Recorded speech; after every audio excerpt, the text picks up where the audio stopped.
और एक ध्यान रखे, कोई प्राणी मर रहा हो सदस्य घर का, यानी शरीर छोड़ रहा हो भक्त, उसको याद दिलावे कि यहाँ संसार की इस किसी भी वस्तु में आस्था मत रखिए, नहीं तो लटक जाएगा फिर वापस। तो गुरुजी ने जो ज्ञान बताया है वहाँ सतलोक है, वहाँ सुरती लगा, आप भी चलो और हम भी आ रहे हैं, फिर हम कौन से सदा रहेंगे।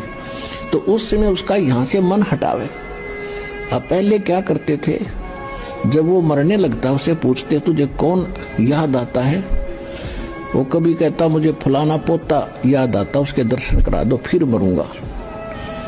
वो पोता ने बुला लेते हैं, फिर वो मर जाता है, यानी वो आस्था फिर वहीं रहेगी, वापस वहीं आकर उस पोते का मनमाना भैंस बन कर खड़ा हो जा, या कुत्ता बनकर गली में आकर बैठ जाएगा उस पोते के, वो पोता मारेगा सिर में लठ। फिर तो ये बात आपने याद रखनी पड़ेगी।